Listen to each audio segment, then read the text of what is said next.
I don't ever slow up, no, I don't take shit. I got no love for the fakeness. If you wanna play tough and wanna hate this, I'll always show up. I don't ever slow up, no, I don't take shit. I got no love for the fakeness. If you wanna play tough and wanna hate this, সকলকে I'll স্বাগতম। always আমি show up. Platinum king YouTube চ্যানেলে। আজকে আমরা শুরু করতে যাচ্ছি আমাদের ফার্স্ট থিওরি, যেটা প্রাইস অ্যাকশনের ভিত্তিতে তৈরি করা সাপোর্টেড রেজিস্ট্যান্স, যে বেসিক যে ক্লাসটা আজকে আমরা সেটা শুরু করব। আজকে আমরা শিখব সাপোর্ট কি, রেজিস্ট্যান্স কি, সাপোর্ট এন্ড রেজিস্ট্যান্স ইন্টারচেঞ্জ বা এসআর এন্ড ইন্টারচেঞ্জ মানে কি, আর কিভাবে আমরা এর ভিত্তিতে আমাদের এন্ট্রি প্ল্যান করতে পারি।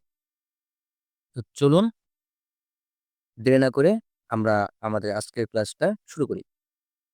সর্বপ্রথম, হোয়াট ইজ সাপোর্ট? সাপোর্ট মানে কি? তার জন্য আগে আমরা একটা পাথ তৈরি করি। ধরো মার্কেট প্রথমে একটু নিচে, তারপর একটু আপ ডাউন, এরকম ভাবে একটা এরিয়ার মধ্যে বারে বারে সে স্থির করতেছে একটা জায়গায়। ঠিক আছে? একই জায়গা থেকে বারবার মার্কেট উপরে ওঠার চেষ্টা করতেছে। আমরা যদি একটু নোটিস করি যে এই যে ৪ টা লেভেল আছে, আসলে এই ৪ টা কিন্তু লেভেল না। ৪ টা একটা জোন। এই যে জোনটা আমরা মার্ক করতেছি, এটা হলো আমাদের সাপোর্ট জোন। যেখান থেকে মার্কেটটা বারে বারে উপরে উঠতেছে। ঠিক আছে? এটা হলো আমাদের একটা সাপোর্ট জোন। আমরা এখান থেকে এন্ট্রি প্ল্যান করতে পারি। যেই জায়গা থেকে একাধিকবার মার্কেট রিজেকশন করবে আপে যাওয়ার জন্য, সেটাই আমাদের সাপোর্ট জোন। এখন আমরা সাপোর্ট বুঝলাম। এখন আমরা বুঝবো রেজিস্ট্যান্স মানে কি। তো তার জন্য আমরা ঠিক একই পাথ ইউজ করব, যেখান থেকে মিনিট যেখান থেকে মার্কেটটা বারে বারে রিজেকশন হয়েছে ডাউন ট্রেন্ড যাবার জন্য। আমরা একটু আগে দেখছিলাম যে মার্কেট যে জায়গা থেকে উপরে গেছে। ঠিক আছে? এখন আমরা দেখব যে মার্কেট একই জায়গা থেকে যখন বারবার নিচে নামার জন্য রিজেকশন খাই বা রিজেকশন নেয়, সেটা আমরা একটা রেজিস্ট্যান্স জোন বা সাপ্লাই জোন হিসেবে আমরা গণ্য করতে পারব। যেরকম এখানে দেখো যে একই একটা জায়গা থেকে, একটা জোন থেকে ১, ২, ৩, ৪ বার মার্কেটটা ফল করছে। ঠিক আছে? তো এই জিনিসটা হলো আমাদের একটা রেজিস্ট্যান্স জোন। এখন আমাদের সাপোর্ট আর রেজিস্ট্যান্স একটা জোন, এই জিনিসটা আমরা ক্লিয়ার হয়ে গেছি। ঠিক আছে? একটা সাপোর্ট, একটা রেজিস্ট্যান্স আমরা ক্লিয়ার হয়ে গেছি। এখন আমরা দেখব আ তার আগে একটা কথা বলি যে এই যে লেভেলটা আছে, ঠিক আছে? আমরা কখনো কিন্তু সাপোর্ট বা রেজিস্ট্যান্স এইগুলাকে আমরা কিন্তু লেভেল হিসেবে নিব না। লেভেল দেখো এখানে প্রায় আ ৯৯,০০০ এর মতো একটা লেভেলের মধ্যে বারবার একটা জায়গায় একবার রিজেকশন খাইছে। তারপর আবার ও তার কিছু আগে পেছে একটু রিজেকশন খাইছে। ঠিক আছে? তো আমরা লেভেল বলতে জাস্ট একটা পার্টিকুলার একটা নাম্বার বুঝি। যে এই যে লেভেলটা আছে একটা নাম্বার, সেই জায়গা থেকে মার্কেট উপরে গেছে। আসলে কিন্তু মার্কেট কিন্তু এক জায়গা থেকে এক নাম্বার থেকে কিন্তু উপরে যায় না। ঠিক আছে? তো মার্কেটটা যায় হইলো গিয়া একটা জোন থেকে, যেরকম ৯৯,০০০ থেকে ৯৮,০০০ এর ভিতরে এতটুকু একটা মার্কেট প্রাইস আছে। এখান থেকে মার্কেটটা বারবার উপরে যাচ্ছে বা বারবার নিচে যাচ্ছে, এরকম একটা জোন। সেটাই আমরা অবশ্যই মাথায় রাখবো যে এটা একটা জোন। আমরা কিন্তু কখনো এই ভুলটা করব না যে এটা একটা লেভেল। সবার ক্লিয়ার? ওকে। এখন আমরা শিখব যে সাপোর্ট রেজিস্ট্যান্স তো আমরা এখন ক্লিয়ার করে ফেলছি। এখন আমরা শিখব যে ইন্টারচেঞ্জ মানে কি? এসআরএন ইন্টারচেঞ্জ বা support and resistance. Support and resistance এর শর্ট ফর্ম বলা হয় এসআরএন ইন্টারচেঞ্জ। তো এসআরএন ইন্টারচেঞ্জ মানে কি? ধরো মার্কেটে এখানে ব্রেক করছে। এই যে রেজিস্ট্যান্স এরিয়াটা যেখান থেকে মার্কেটটা ব্রেক করছে, তারপর একটা রিটেস্ট হইলো, তারপর মার্কেট উপরে গেছে। এখন যেটা আমার পূর্বের একটা রেজিস্ট্যান্স এরিয়া ছিল, এখন দেখবা সেই জোনটাই এখন আমার কাছে একটা সাপোর্ট জোন তৈরি হয়ে গেছে। হুম?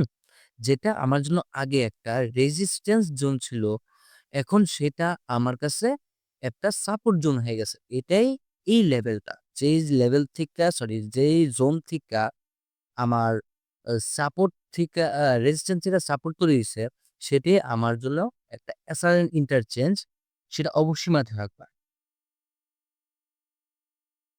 যখনই একটা সাপোর্ট বা রেজিস্ট্যান্স এর ব্রেক হয়, পরবর্তী সময়ে ওইটা একটা এসআরএন ইন্টারচেঞ্জ তৈরি হয়ে যায়।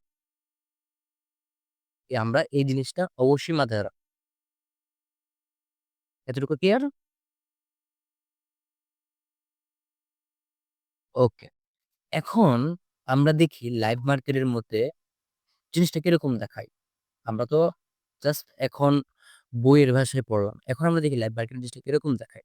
চলো এখন লাইভ মার্কেটে জিনিসটা আমরা এপ্লাই করি। আমরা কিভাবে এন্ট্রি নিতে পারি, এন্ট্রি প্ল্যান করতে পারি, এন্ট্রি মডেল নিতে পারি। দেখো, এই যে একটা জোন আমরা দেখতে পারতেছি, ওয়েট একটু, হ্যাঁ, এই যে আমরা একটা জোন দেখতে পারতেছি, এই জোনটা আমার কাছে একটা রেজিস্ট্যান্স জোন। ঠিক আছে? একটা কথা মনে রাখবো, যতবার আমরা মার্কেটটাকে ট্যাপ করাতে পারি, মানে যতবার একটা জোনের মধ্যে মার্কেট ট্যাপ খায়, সেটাই আমার জন্য পারফেক্ট আর একটু স্ট্রং জোন তৈরি হবে। আচ্ছা। আর এই যে নিচে যেটা মার্ক করা হইলো, সেটা হইলো একটা সাপোর্ট জোন। ওকে? এখন দেখো আমরা এন্ট্রি কিভাবে করতে পারি। আমরা কখনো কিন্তু ডাইরেক্ট এন্ট্রি নিব না আমরা। আমাদের প্ল্যান অবশ্যই থাকবে ব্রেকআউট হওয়ার পর একটা রিটেস্ট হইব। রিটেস্টের পরে আমাদের এন্ট্রি থাকবে। সবসময় এটা মনে রাখবো। দেখো, এই যে একটা রিটেস্ট হইছে, মার্কেটটা ব্রেক করছে। ব্রেক করার পরে দেখো হালকা করে মার্কেট কিন্তু নিচে নামছে প্রায় 50% এরিয়ার মধ্যে। 50 to 25 পেজ এরিয়ার মধ্যে মার্কেটটা এতটুকু নিচে নামছে। ঠিক আছে? এখন আমরা কিভাবে ধরমু, আমরা কিভাবে আইডিয়া করবো যে আমরা এই জায়গা থেকেই আমরা আ এই এন্ট্রি নিতে পারি। আমরা এই জায়গা থেকে কিভাবে এন্ট্রি নিতে পারি, এটা আমরা কিভাবে সিউরিটি নিবো। চলো এখন আমরা জিনিসটা এনালাইসিস করি। প্রাইজ অ্যাকশনের ভাষায় একটা কথা মনে রাখবা যে আমরা যখন ক্যান্ডেলস্টিক প্যাটার্ন শিখছিলাম, সেই ক্যান্ডেলস্টিক প্যাটার্ন আমরা কিন্তু এখানে এনালাইজ করবো যে ১ম candlestick pattern, second candlestick pattern আমরা এগুলো যে শিখতাম আমরা এখানে কাজে দিবে। আচ্ছা, দেখো এই যে মার্কেটটা এখন ডাউনফল হইলো, ডাউন হবার পরে এখানে কি ক্যান্ডেল দেখা যাইতেছে? একটা সিম্পল একটা রেড ক্যান্ডেল তৈরি হইছে। দেন তারপর মার্কেট নিচে নামলো। হবার পর একটা এখানে দাঁড়াও ১ টা মিনিট। এখানে দেখো এরকম পারফেক্ট কোনো ক্যান্ডেল তৈরি হয় নাই। জাস্ট একটা হ্যামার ক্যান্ডেল তৈরি হইছে। কিন্তু হ্যামার ক্যান্ডেল পর কিন্তু বডি কিন্তু পরের যে ক্যান্ডেলটা তৈরি হয়েছে, এটা কিন্তু বডি কিন্তু ক্লোজ করে নাই। দেখো বডিটা কিন্তু নিচে ক্লোজ করছে। ক্যান্ডেলের নিচে ক্লোজ করে, ক্যান্ডেল কিন্তু ক্রস করে নাই। তো আমরা এখানে এন্ট্রি প্ল্যান করতে পারবো না। আমরা তখনই এন্ট্রি প্ল্যান করবো যখন এই একটা ক্যান্ডেলের যে একটা বুলিশ সাইড ইন্ডিকেট করতেছে, তার উপরে বডি ক্লোজ করবে। তার আগে আমরা কিন্তু এন্ট্রি প্ল্যান করতে পারবো না। যেহেতু এটা মার্কেট এখন ব্রেক করছে, মার্কেট উপরে যাবে। তো এখানে আমাদের কোনো এন্ট্রি হবে না। আশা করি এতটুকু পর্যন্ত ক্লিয়ার। আচ্ছা, এখন আমরা একটু পরে চেক করি। এখন একটা হ্যাঙ্গিং ক্যান্ডেল তৈরি হইছে। তো প্রাইস অ্যাকশন এর ভাষায় এখানে বডি ক্লোজ হইছে। এখানে কিন্তু একটা হ্যাঙ্গিং ক্যান্ডেল তৈরি হওয়ার পরে কিন্তু বডি কিন্তু ক্লোজ হইছে। ঠিক আছে? আমরা কিন্তু এখানে এখন একটা এন্ট্রি প্ল্যান করতে পারি।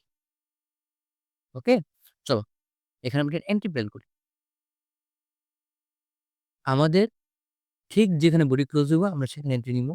আর যেই ক্যান্ডেলটা আমার কনফার্মেশন ক্যান্ডেল থাকবে, যেরকম লাইক হ্যাঙ্গি ম্যান বা একটা হ্যামার ক্যান্ডেল, হ্যাঁ? আমরা ওইখানে আমরা তার নিচে আমরা এসএল রাখবো। আর অবশ্যই আমাদের রিস্ক ম্যানেজমেন্ট অনুযায়ী, রিস্ক ম্যানেজমেন্ট বলতে আমাদের টার্গেট থাকবে অবশ্যই 1:2 সর্বনিম্ন। আর সর্বোচ্চ যত যেতে পারি আমরা। ঠিক আছে? আমরা টার্গেট রাখবো 1:2 সর্বনিম্ন।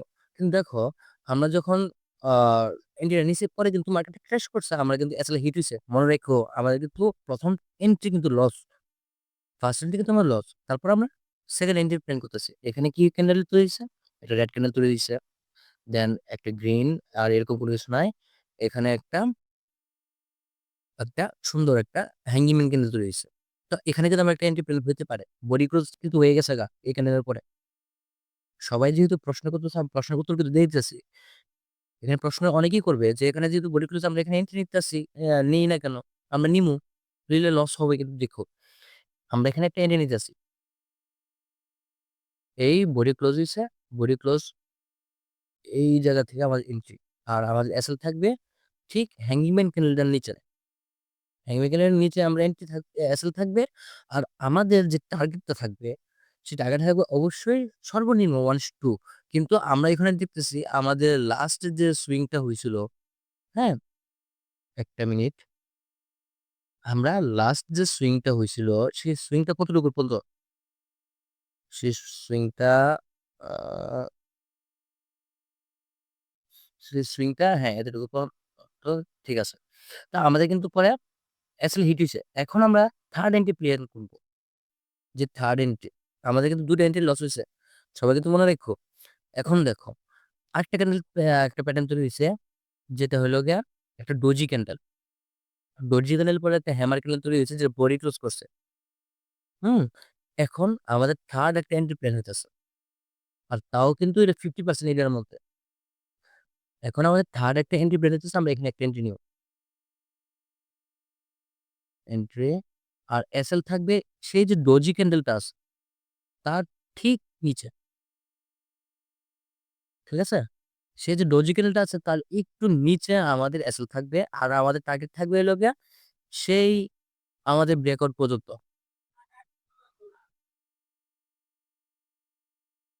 হুম? আমাদের যে লাস্ট যে সুইংটা ছিল সেইখান পর্যন্ত আমাদের টার্গেট থাকবে। এখন সবারই একটা প্রশ্ন আসবে যে আমরা ৩ টা এন্ট্রি নিছি, তার মধ্যে আমাদের ২ টা লস কিন্তু হয়ে গেছে আর একটা প্রফিট হইছে। তাহলে কেমনে হইব? আমাদের তো ৩ টা থেকে ৩ টা হওয়া দরকার। ভুল। এখন আছে সাইকোলজি ক্লাস। আমাদের ৩ টা থেকে যদি একটা প্রফিট হয়, তাও আমাদের প্রফিট। কিভাবে? দেখো, এই যে হিট যে টার্গেটটা আমরা নিছি, এটা কিন্তু 1:8 এর। ধরো আমাদের $8 টার্গেট, আমাদের $8 প্রফিট হইছে।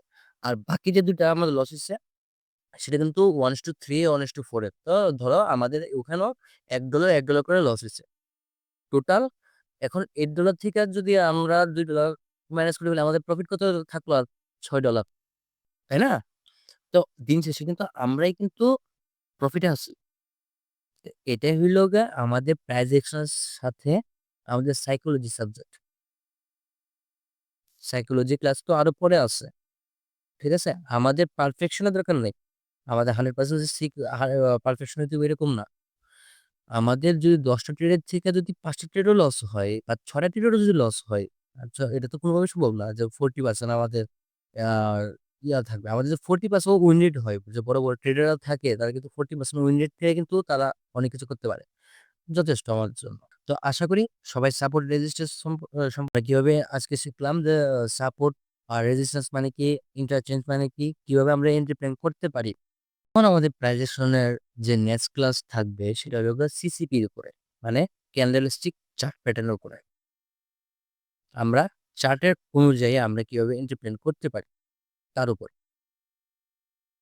ওকে, সবাই নেক্সট ক্লাসের জন্য প্রিপেয়ার থেকো। আশা করি ভিডিওটার পজিটিভ আর নেগেটিভ সবাই তোমরা বুঝে ফেলছো। অনেকেই আছে, অনেক ট্রেডার আছে যারা 100% একুরেসি দেখায়, এরকম ভাবে কোনোভাবেই সম্ভব না। কথাটা মাথায় রেখো। তোমার যদি 40% একুরেসিও থাকে আর তোমার যদি সাইকোলজি ঠিক থাকে, মানে তোমার রিস্ক ম্যানেজমেন্ট, মানি ম্যানেজমেন্ট যদি ঠিক থাকে, আমরা এই ক্লাসগুলো পরে করব। যদি ঠিক থাকে, তুমি ডান, তোমার কোনো কিছু প্রয়োজন নাই। ভিডিওটা ভালো লাগে থাকে একটা লাইক করে দিও আর চ্যানেলটা সাবস্ক্রাইব করে অবশ্যই পরবর্তী ক্লাসের জন্য প্রিপেয়ার। টাটা।